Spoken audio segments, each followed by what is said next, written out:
Hey everybody, Dr. Boyle here. Gonna give the chapter 3 lecture. Just gonna keep this one pretty short because the lecture itself is not all that informative. It's one of these chapters where it would really be beneficial to read the book, but I will kind of outline all the things that chapter 3 goes over, just for your convenience. Okay, so chapter 3 in the diversity of life. So in this lecture, or in this chapter, you should kind of walk away knowing kind of what fossils are, how scientists like to organize living things into natural groups, what the most kind of fundamental classes are, or so which you'll find out soon, and then what kind of a big one is kind of like what organisms constitute protista and fungi, because those are kind of our building blocks of early life, and what kind of those will eventually evolve into us over the period of about 1.5 billion years. Okay. So what is a fossil? So a fossil is the preserved tangible remains of an ancient organism, or the signs of that organism. So it doesn't just have to be the organism itself. It can be, tracks, casts, like an imprint, stuff like that. These fossils are generally found in sedimentary rocks or sediments themselves, and they're especially preserved in marine sediments, especially deep marine sediments, which have not really undergone a lot of reworking. So you can imagine things up on the land get reworked pretty constantly, right? So the rivers are always flowing and moving and changing and destroying sediment and such. But when you're in the middle of the ocean, if something dies and sinks all the way to the bottom, there's not a whole lot of currents at the very bottom of the ocean that are going to rework that material. It's only going to get buried by more mud and more silt and more dead things. So that's where you're going to preserve things kind of the easiest. So our muds and stuff are sediments that like to preserve a lot of stuff. And then also, you have limestones, which are made up of fossil remnants as well, but that's a little different. And these can be anywhere from thousands to millions of years old. So most fossils are the hard parts of an organism, kind of like, teeth, the skeleton, the crinoid stem, like the limestone part right there, stuff like that. So hard parts are the most easily to preserve, and when they do get preserved, it is because they've been completely replaced by mineralization. Okay, so fossilization of soft parts can also occur, but it's rare. It requires oxygen, poor environments, so that means like places that don't have a whole lot of oxygen, and usually this is accompanied by burial in fine-grained sediment. You can also preserve organic plant material by filling in the woody tissue by inorganic minerals, and this kind of leads to petrified wood. So like trees and stuff have really nice cell structures, so they can be replaced by stuff via replacement reactions, and you don't need to worry about that. But that's how we get things like petrified wood. Okay, and also you can fossilize things via molding. So it doesn't actually have to be the creature itself. It can be an imprint of the creature into like soft sediment. This is common with shells or footprints. Similarly, you can get impressions of 2D outlines. So this here is an impression of a leaf. What happens is the remaining carbon of that leaf kind of carbonizes the rock, that concentrated residue of remaining carbon, which creates this kind of these black lines. So you get like an imprint with remaining carbon creating carbonization, and it kind of preserves the leaf. And this is a very common way to see fossils in the field. I would say a majority of the fossils that I've come across in the field do look like a lot like this. So I would say this is a pretty common occurrence. Fossils can also just be the tracks of something. So here we see some dinosaur tracks. It doesn't have to be tracks, it can be trails or burrows, or sometimes when critters swim along the bottom of the ocean, they leave a trace. So there's all sorts of different styles of fossils. The point is that all these things I'm discussing are evidence of creatures living and thriving in a past environment. And so trying to look at this fossil record, we can maybe make some interpretations of how life has changed over time, and where life has occurred geographically by using the geology. Kind of on the same point, fossils do provide evidence of past biota, but it is a biased view. Not all organisms are preserved, and you can think about that today with things like jellyfish or slugs. Okay, they're not really preserved, and also not all skeletal material is preserved. Think of things getting eaten and or broken up during transport and abraded, and so it's actually pretty rare to fossilize something. A lot of things have to go right. Okay, so getting on to kind of how we classify life. So there's 6 kingdoms, which we'll go through one by one here in a little bit. And we kind of have taxonomic groups, right? So taxonomy is the study of composition and relationship of taxonomic groups. And the taxonomic groups are the 6 kingdoms and their subordinate groups. So these are the taxa. So that chart I showed back at the beginning that kind of showed everything splitting off like the tree of life, as you will get to know pretty intimately for this course. There's a lot of a lot of groups and subgroups and more subgroups, and so your classic kingdom, phylum, class, order, family, genus, species is kind of how everything is organized, and you can kind of branch back all the way back up until one common ancestor. And so taxa range from abroad, which is that phylum, all the way down to that species. And species are groups of individuals that can actually interbreed, okay? So humans, as far as we know, can only interbreed with other humans. So we are a species, Homo sapiens. But some birds, for instance, can actually hybridize, okay? So some birds can actually interbreed with other species, which actually, at that point, then they would all be considered the same species with subgroups. And it gets a little complicated. And there's all sorts of cross hybridization with different types of fish species, and so it's a little more complicated than that, but generally species are groups of individuals that can interbreed. Taxonomic groups are organized kind of on this tree of life structure, and the branches are kind of species branching out, right? So they kind of cluster into these groups of similar species, which are called clades, and so these are clusters of different species which with similar traits.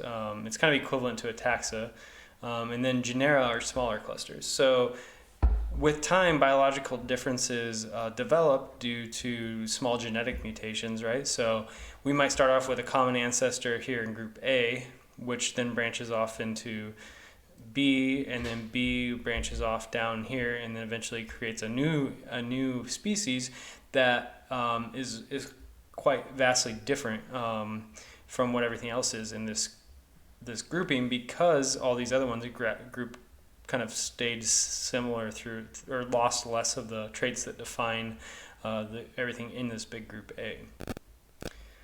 Like I said, clade is a cluster of species that shares a common ancestry, and all species within a clade must be traceable to a common ancestor. So that's like humans, chimps, and gorillas all probably have a single common ancestor that we can all be traced to. Primitive traits, such as mammals having a single opening on the face, right? We all have a mouth. All mammals have a mouth.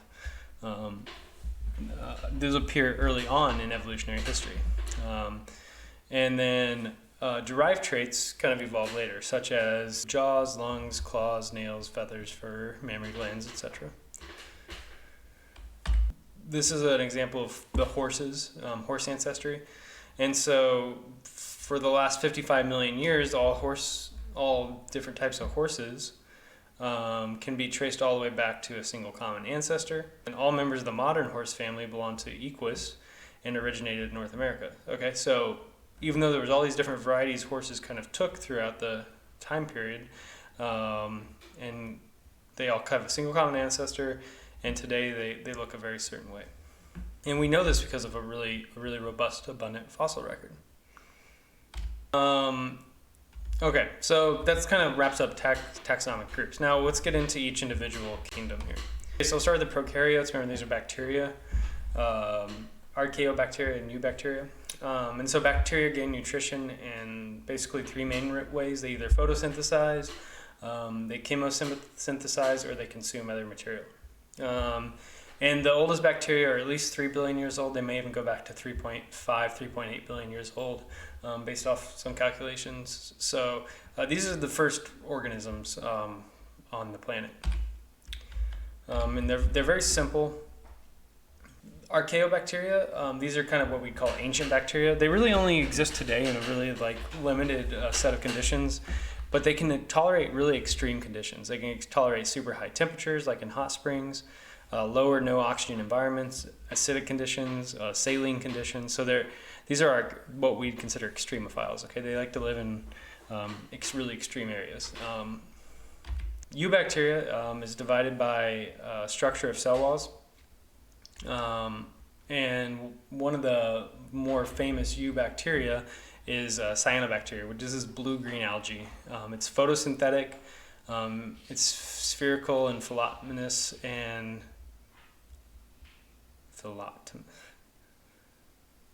cyanobacteria. And cyanobacteria is photosynthetic, and it can be spherical or filamentous. So it can form little filaments, or it can be present as little spheres. And it forms as mats or scum and be pretty poisonous if ingested. And then if we get into protista, this is going over into the eukaryotes now.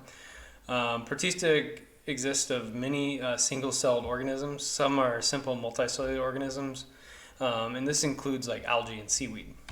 So protozoans are kind of animal-like protista. So these include amoebas, flagellates, and ciliates. And these amoebas can change shape, and flagellates use their little flagellum for locomotion, and ciliates kind of use little cilia on the edges of their body. They kind of wiggle around, and that's what lets them kind of move forward or backwards or side to side. They can move anywhere they want.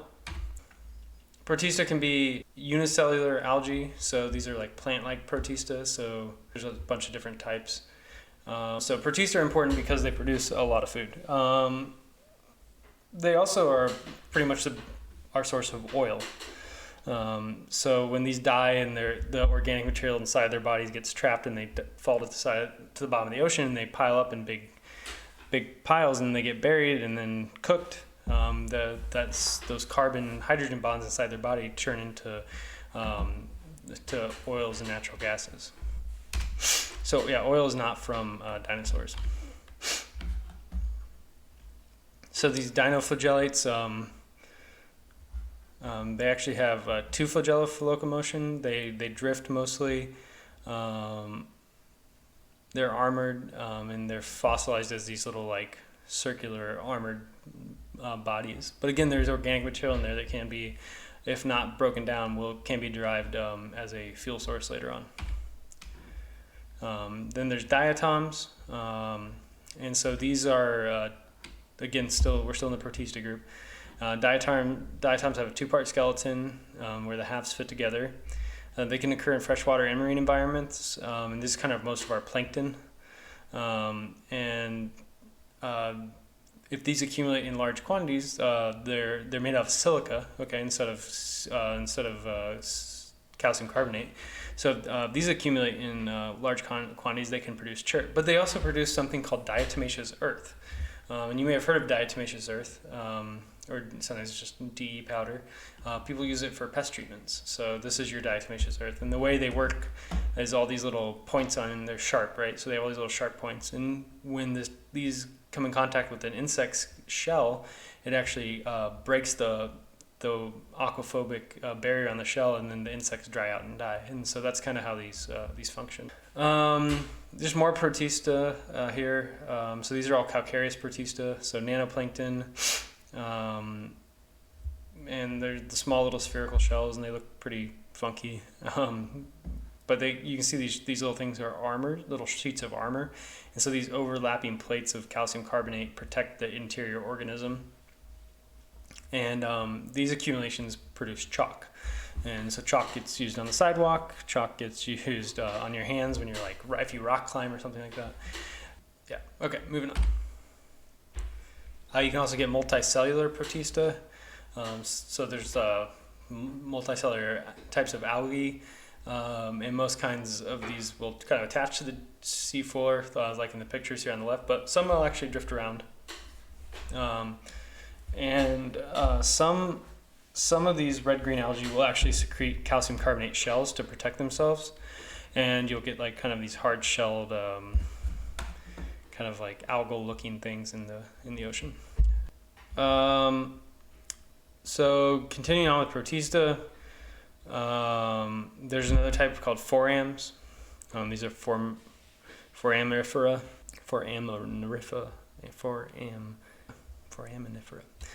Yeah, these a lot of fun words in this lecture.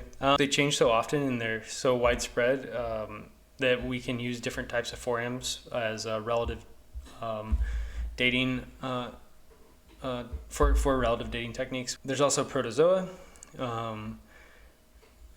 That have little skeletons, and these are radiolarans. So these skeletons are made of silica, and these are about the size of a grain of sand. There's a lot of diversity of life even in the microscopic scale, just living in our oceans. Okay, so then we also have, moving on to the next kingdom, we have fungi. These are decomposers. They obtain nutrients from dead organisms, essentially. They can be yeast or mushrooms. They're really poorly preserved in the fossil record because of no hard parts. And that's about all I have to say about fungi. And so going on next, we'll go into the plant kingdom. And these are different from the multicellular green algae because you have internal fertilization that goes on. So you have a seed which can then grow. Okay, so you have pollination and fertilization and then a seed which grows. There are some seedless vascular plants. These evolved probably first. And Pseudolodum is the simplest vascular plant. It has no leaves or roots. And it's really similar to a lot of the earliest fossils we find of plants. So then you also have ferns. Ferns have roots and leaves, but they have a different type of reproduction where they use spores. And so you have one set of chromosomes, which is then fertilized by sperm and requires moisture. And those will come together to make a new plant. And this was really common in the late Paleozoic. And this, in the combination with there not being bacteria that could break down the plant material, led to a large coal bed formation, and that's a majority of our coal was formed during the late Paleozoic from these giant fern dead beds. Basically, it was a bunch of stuff that couldn't be broken down, and then that material got preserved and turned into a fossil fuel. So then we also have gymnosperms, which are naked seed plants. So these are like conifers. So there's angiosperms, which are your flowering plants, and then the pollen gets carried away by like pollinators, like hummingbirds or bees or something like that. Getting into animals, remember there's two groups of animals. You have your vertebrates and your invertebrates. And so you have sponges, which are really simple. They use suspension feeding, and they strain particles from the water. They mostly eat bacteria. They're made out of calcium carbonate, and they've been around since the Cambrian, so they've been around a long time. Sponges have been around for 500 plus million years. There's cnidarians, which are jellyfish and corals. These have a radial symmetry. And they have inner and outer body layer, And the jellyfish don't have a hard shell, but the corals, they build up a hard kind of shell around them for protection.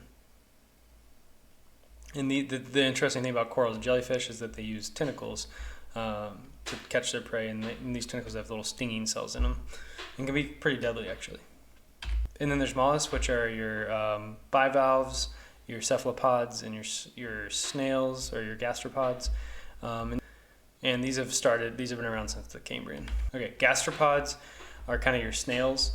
These can live in marine and freshwater. And they can also be terrestrial, where they have a lung. Most of the snails are grazers, and some are suspension feeders. And they've been around since the beginning of Paleozoic. Cephalopods, these are your squids and octopi and chambered nautilus and things like that. And these swim in the sea. They use jet propulsion. They have eyes.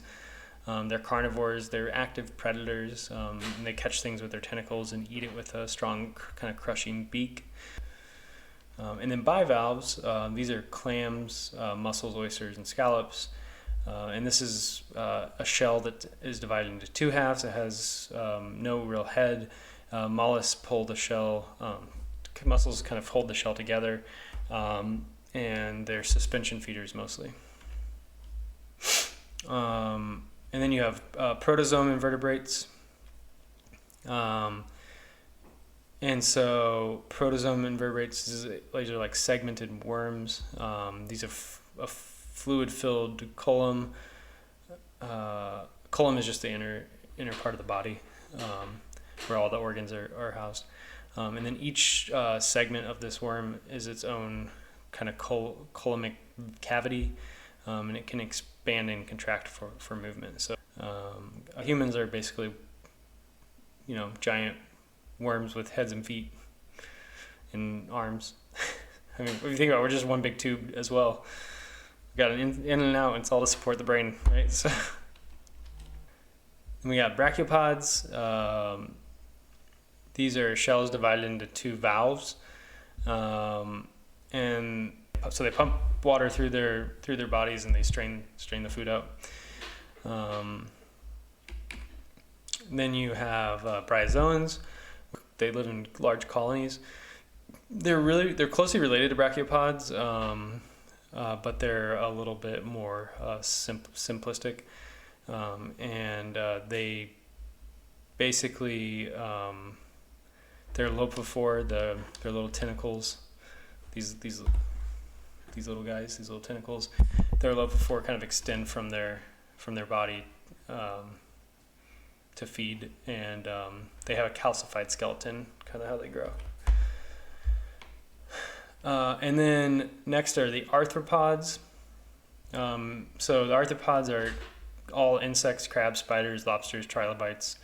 So trilobites are important because they were going to kind of the first most abundant form of life on the planet. They had a 3-lobed body, central, left, and right. So 1, 2, and 3. And then they had an external skeleton, which made them really good in a time where there weren't a lot of hard parts. So they were able to survive a lot more things than other competing life. They have gills, kind of gill-like structure for breathing. They had legs. They had primitive eyes. So these were one of the first kind of animals that evolved to be super, super robust. And now they're extinct, but they were super common in the Cambrian. And they kind of exist through till today as far as their lineage with crustaceans. So, crabs and lobsters, and then also through insects. There's also echinoderms, which are your starfishes and your sea urchins. And then also crinoids, which are sea lilies. Now, crinoids are important because you're going to find out crinoid stems are pretty abundant in the rock record, and can be used for some relative age dating work. And these are super common fossils. Then you have chordates. Chordates are like kind of the primitive fish, kind of not. They have a notochord, so they kind of have a spinal cord. or they kind of have like a vertebrate column, but not exactly. So they're flexible. They're kind of these little flexible rod-like creatures, and they're super primitive. In a common like current one today would be the lancelet, and which is just a notochord. It can swim, and it usually rests, and then I guess they're good to eat. I've never had one, but yeah, they're just little, really simple primitive organism. And then we get into the vertebrates. Vertebrates have a notochord, which developed into a vertebral column. Vertebrates are usually bony, and then in sharks it's cartilage. Conodonts, cone teeth, these were originally thought to be the teeth of a marine animal.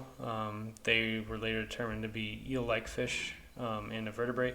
But it's important to know these are pretty common in the rock record. So one of the most abundant vertebrates on the planet are fish. You have ray fin fish and lobe fin fish. And lobe fin fish are important because they evolved into amphibians, and eventually, that eventually led to us through the course of a lot of evolutionary changes. So amphibians were the first things to live on land, and today they have all sorts of complex life cycles. Then we have reptiles, which are kind of the next more complex form of life, kind of came after amphibians. They developed eggs with protective shells. They're ectothermic, meaning that they are heated and cooled by their environment. And these are dinosaurs, were kind of one of the ancestors, and dinosaurs are a common ancestor of reptiles today, and also birds. And so birds are happen to be endothermic though, and they're warm-blooded, just like kind of like humans. And last on the vertebrates list, we have mammals. Mammals are endothermic. They have hair. They give birth to live young, usually, except for the monotreme animals, which are, I think, the echidnid and the platypus are the only two that lay eggs. And then you have marsupial mammals, which have offspring that are developed into a pouch, like a kangaroo. And then most are placental. And then there's a group of mammals called therapsids. And therapsids were the kind of the transition between reptile and mammal, and they arose kind of at the end of the Permian. They were super common, really dominant towards the end of the Permian, and then the in-Permian extinction happened, and all that was left after that was essentially naked mole rats, and that's what we all sort of evolved from, but we'll get into that later. So it's a lot to take in. Again, this lecture wasn't really meant to be a whole lot of information for you to like write down. It was just kind of to guide you along. Really, it's going to help you more to read the book for this chapter, and yeah, I think that'll about wrap it up. We have our quiz opening up on Sunday for next week, and with that, I hope you all had a good Labor Day weekend, and I will be in touch probably. I'll probably have the next lecture uploaded on next Monday or Tuesday. So anyways, thanks for tuning in if you watched, and if you didn't, well, I guess this doesn't matter. All right.